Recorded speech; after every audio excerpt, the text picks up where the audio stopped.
Je vais te raconter l'histoire du jeune homme qui rêvait de toucher les étoiles. Ce jeune homme avait des grands rêves, des grandes aspirations, et il a passé toute son enfance à chercher et à trouver des moyens d'atteindre les étoiles. Et puis il grandit, cet enfant. Il grandit, et puis il a d'autres aspirations qui viennent en même temps. Du coup, il se dit, bon, on va les rapprocher par rapport aux aspirations que j'avais quand j'étais plus petit, et je vais essayer de créer quelque chose. Cet enfant se révèle avoir un problème.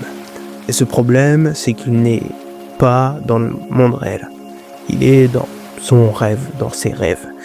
Et une fois qu'il fut confronté au monde réel, il comprit. Il comprit enfin que les lois de la nature n'allaient pas l'obéir parce que il était ce garçon qui rêvait d'aller toucher les étoiles. Alors qu'est-ce qui se passa? Que fit ce garçon? Il continua à rêver des étoiles et il continua à persévérer dans sa quête vers les étoiles. En regardant le ciel, il fit une promesse de ne jamais abandonner. Quoi qu'il arrive, qu'il allait y arriver, qu'il allait enfin réussir à atteindre les étoiles.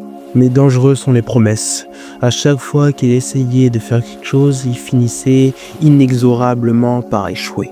Un grand homme a dit « Ce qui ne te tue pas te rend plus fort ». Moi, je pense que ce qui ne te tue pas prend une parcelle de toi et tu dois évoluer, devenir une autre personne pour ne pas mourir. Au fur et à mesure que ce garçon devenait une autre personne, au fur et à mesure que ce garçon goûtait au succès qu'il n'avait pas rêvé, c'est-à-dire l'apparition des écrans dans sa vie, des divertissements qui l'empêchaient de voir le ciel qui était dès alors plus orné d'étoiles mais seulement de fumée, enveloppé par un grand écran noir. C'était la fin, il avait perdu sa résilience. C'était la fin, il vieillit sans plus voir les étoiles. C'était la fin, il se rappela de son rêve. C'était la fin, il blâma le monde de lui avoir pris son rêve.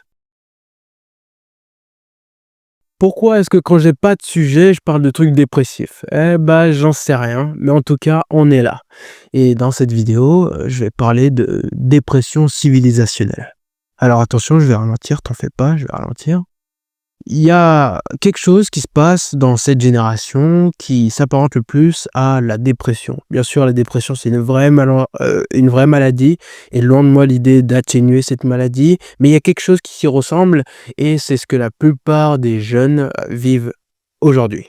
Je veux développer ce sujet dans une certaine forme, c'est pour ça que je te donnerai une solution assez radicale. Bien sûr, c'est pas prescrit, et faut faire attention, mais c'est la solution la plus sûre que j'ai entendue jusqu'à maintenant. Après la musique.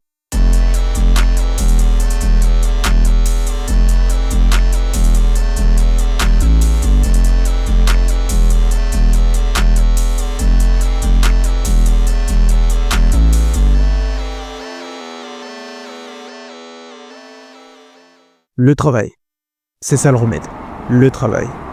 Les gens manquent de beaucoup de choses en ce moment. Alors qu'ils ont tout, c'est vrai. Ils mangent bien, ils mangent à leur faim, ils ont des écrans pour s'occuper toute la journée et ils peuvent faire un peu tout ce qu'ils veulent dans leur vie. Ouais, là c'est surtout les Occidentaux que je prends pour exemple. Parce que quand tu pars dans des pays un peu plus chauds, est-ce que tu penses que eux, ils s'inquiètent de la dépression? Je veux dire, ils ont littéralement les mains dans la merde. Et cela tous les jours, toutes les semaines, tous les mois. Toutes les années. Les mains dans la merde, pourquoi? Pour s'en sortir. Et même s'il y a un gap assez grand de nos richesses par rapport à les leurs, on n'est pas si différents d'eux. Bien sûr, eux, c'est leur corps, nous, c'est plutôt notre esprit, qui est occupé toute la journée par ce foutu téléphone. Alors on a tout, mais qu'est-ce qui nous manque? La résilience. Certes, si tu restes sur les réseaux, tout le monde a l'air d'avoir de la résilience, a l'air d'être fort, a l'air de savoir ce qu'ils font, mais quand tu es dans la réalité, dans la vraie vie, les gens, ils sont perdus. Et ça se voit qu'ils sont perdus. J'ai pas besoin de te faire un exemple. Ces gens ne savent pas où ils vont. Et là, je te mets un vocabulaire, mais je te dis même pas ce que c'est. Qu'est-ce que c'est la résilience?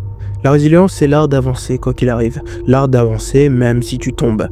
Être résilient, c'est ce qui permet à l'homme de créer des énormes buildings qui traversent les cieux. Alors qu'auparavant, ils ont fait plusieurs essais et ces buildings n'ont fait que s'effondrer.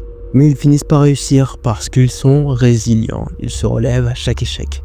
C'est la plus grosse qualité de l'être humain. et cette génération commence à perdre cette qualité. Le fait de te dire ça me fait un peu penser à Naruto quand il se relevait à chaque fois qu'il se faisait battre par un ennemi. En vrai, le vrai remède à la dépression, c'est pas vraiment le travail, mais le succès. Ne sois pas comme le garçon qui rêvait de toucher les étoiles, crée toujours encore et encore. Le remède à toute cette société malade, c'est le succès. Et si le succès doit se résumer à avoir de l'argent, alors tu ne seras heureux que quand tu auras de l'argent. Tu ne vas pas t'arrêter parce que tu es malade, tu ne vas pas t'arrêter parce qu'il pleut dehors. Tu ne vas pas t'arrêter parce que tu as la flemme. J'ai la flemme de faire cette vidéo, sérieusement, mais je vais la faire quand même. Parce que je suis en petite dépression, ok? Et le seul remède à cela, c'est le succès, c'est d'atteindre mes chiffres. Et je vais atteindre mes chiffres.